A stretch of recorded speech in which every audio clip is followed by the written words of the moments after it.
Hi, this is doctor JMR chemistry. ఈరోజు theories of acids and బేసెస్లో Arrhenius theory గురించి explain చేస్తాను. అంటే అర్హీనియస్ ఒక యాసిడ్ని ఏ విధంగా ఎక్స్ప్లెయిన్ చేశాడు, ఒక బేస్ అంటే ఏమిటి అన్న విషయాన్ని అర్హీనియస్ ఏ విధంగా ఎక్స్ప్లెయిన్ చేశాడన్న విషయాన్ని I would like to explain. So what is Arrhenius acid first? So in 1887లో అర్హీనియస్ అంటే ఇతను స్వీడిష్ కెమిస్ట్. ఇతను హీ ట్రై టు ఎక్స్ప్లెయిన్ అంటే యాసిడ్ అంటే ఏంటి, బేస్ అంటే ఏంటి ఎక్స్ప్లెయిన్ చేశాడు. సో యాసిడ్ అంటే ఆక్వస్ సొల్యూషన్లో ఇతను మేజర్గా ఏం చెప్పాడంటే HCl తీసుకోండి. HCl వాటర్లో డిజాల్వ్ చేసినప్పుడు ఏమవుతుంది, ఇక్కడ మనకి H+ అయాన్స్ని రిలీజ్ చేస్తాయి. అంటే అర్హీనియస్ ఏం చెప్పాడంటే when an acid dissolved in water, it produces or releases hydrogen ion. So ఇక్కడ HCl యాసిడ్ అన్నాడు. ఎందుకోసం అంటే దీంట్లో హైడ్రోజన్ అయాన్ లిబరేట్ అవుతుంది. సపోజ్ H2SO4 తీసుకోండి, సల్ఫ్యూరిక్ యాసిడ్. వాటర్లో డిజాల్వ్ అయినప్పుడు ఏమవుతుంది, H+ అయాన్స్ అండ్ బైసల్ఫేట్ అయాన్స్గా ఫామ్ అవుతుంది. అంటే ఆక్వస్ అంటే వాటర్లో డిజాల్వ్ అయినప్పుడు ఇవి ది రెస్పెక్టివ్ అయాన్స్ అంటే H+ అయాన్స్ని ఇస్తుంది. మళ్ళీ బైసల్ఫేట్ హైడ్రోజన్ బైసల్ఫేట్ మళ్ళీ వాటర్లో డిజాల్వ్ చేసినప్పుడు ఇక్కడ మనకు సల్ఫేట్ అయాన్స్. అంటే ఇక్కడ పార్ట్ 1లో 1 ప్రోటాన్ని రిలీజ్ చేసింది, పార్ట్ 2లో 2nd ప్రోటాన్. అంటే ఇండైరెక్ట్లీ 2 హైడ్రోజన్స్ ఉన్నాయి కాబట్టి ఇక్కడ 2 హైడ్రోజన్ అంటే H+ అయాన్స్ని రిలీజ్ చేసింది అని చెప్తున్నాడు.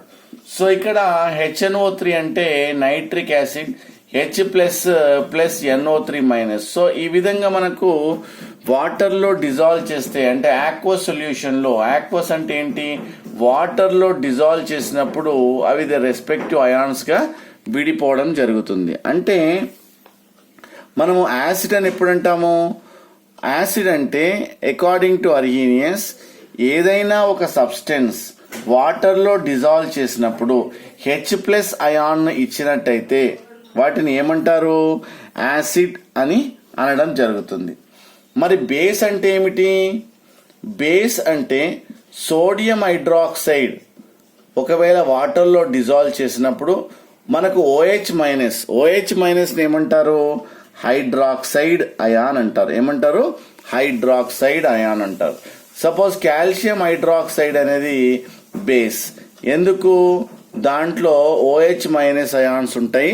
When it is dissolved in water 2 OH- ions మనకి ఇవ్వడం జరుగుతుంది. అలానే అల్యూమినియం హైడ్రాక్సైడ్ తీసుకోండి. So when it is dissolved naturally 3 OH- అంటే ఇది PPT ఫామ్ అవుతుంది. సో ఎనీవే, సో ఇక్కడ మనం ఏం చెప్తున్నాం, ఇక్కడ a substance which produce OH- ions, ఏదైతే ఒక సబ్స్టెన్స్ని వాటర్లో డిజాల్వ్ చేసినప్పుడు అది మనకు OH- అయాన్స్ని ఇచ్చినట్టయితే దానిని అర్హీనియస్ బేస్ అని అనడం జరుగుతుంది. అంటే యాసిడ్ అంటే ఏమిటి, a substance when it is dissolved in water it produce H+. దీంట్లో చూడండి ఇవన్నీ H+ అయాన్స్ని ఇస్తున్నాయి. కాబట్టి నువ్వేమంటున్నావు, ఇక్కడ ఇవన్నిటిని యాసిడ్ అని చెప్పి అర్హీనియస్ అనడం జరిగింది. సో ఇవన్నీ కూడా బేసిస్. ఎందుకు బేసిస్ అంటే OH- అయాన్స్ను రిలీజ్ చేస్తున్నాయనే విషయాన్ని ఎవరు చెప్పారు, అర్హీనియస్ అనే సైంటిస్ట్ చెప్పడం జరిగింది. సో ఇంతే కాకుండా మనకు మరి ఇతను ఎక్స్ప్లెయిన్ చేశాడు, H+ అయాన్స్ అంటే యాసిడ్ అని, OH- అంటే బేస్ అని చెప్పాడు. సపోజ్ BF3 తీసుకోండి.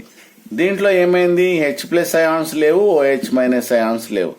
మరి ఇతను ఎక్స్ప్లెయిన్ చేయలేడు కదా. అలా కొన్ని లిమిటేషన్స్ ఏ విధంగా, కొన్ని ఫెయిల్యూర్స్ ఏ విధంగా అయిండు అన్న విషయాన్ని ఎక్స్ప్లెయిన్ చేస్తాను. ఫస్ట్ పాయింట్ ఏంటంటే వీటిని ఆక్వస్ సొల్యూషన్లో మాత్రమే మనము ఈ థియరీని ఎక్స్ప్లెయిన్ చేయగలం. అంటే వాటర్లో డిజాల్వ్ అయినప్పుడు H+ ఇస్తుందా, OH- ఇస్తుందా అని మాత్రమే ఎక్స్ప్లెయిన్ చేస్తాం. సో కానీ గ్యాస్ ఫేస్లో కానీ లేదంటే నాన్ ఆక్వస్లో కానీ మనము ఈ థియరీని ఏదైతే యాసిడ్ బేస్ థియరీ అర్హీనియస్ ఉన్నదో అది ఎక్స్ప్లెయిన్ చేయలేము.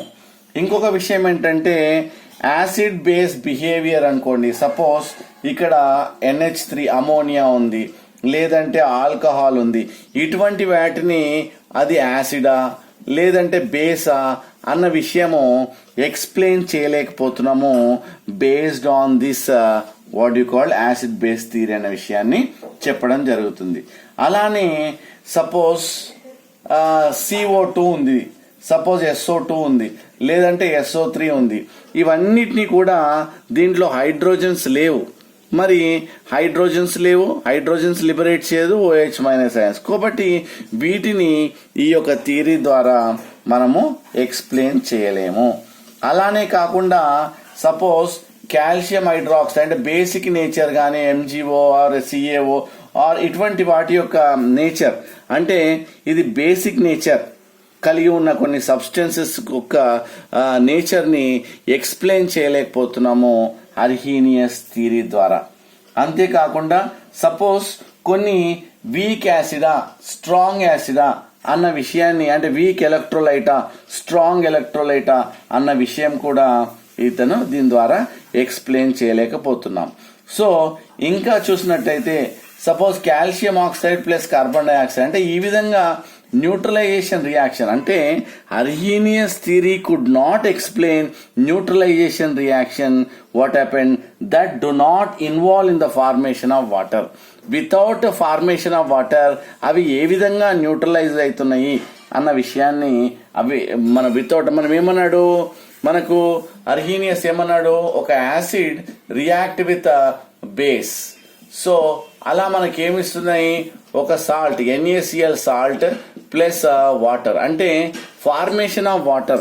ఇక్కడ ఏదైతే ఫార్మేషన్ ఆఫ్ వాటర్ ఉందో దాన్ని న్యూట్రలైజేషన్ రియాక్షన్. సో ఆ విధంగా acid react with base to form salt and water. Formation of water అని ఏమంటాడు ఇక్కడ, సో దాన్ని న్యూట్రలైజేషన్ రియాక్షన్ అంటాడు. కానీ వితౌట్ ఫార్మేషన్ ఆఫ్ వాటర్ ఇక్కడ న్యూట్రలైజ్ అయింది. దాని గురించి ఎక్స్ప్లెయిన్ చేయలేకపోయినాడు ఎవరు, Arrhenius. So these are the limitations. అంటే అతను ఫెయిల్ అయిండు. సో ఈ థియరీని కూడా కొంతవరకు కన్సిడర్ చేయడం జరిగింది ఇన్ 1887లో. So this is about Arrhenius acid base theory. ఇంకా 2 థియరీస్ ఉన్నాయి, అది Bronsted as well as Lewis. అది నెక్స్ట్ వీడియోలో నేను అప్లోడ్ చేస్తాను. Thank you. This is doctor JMR chemistry.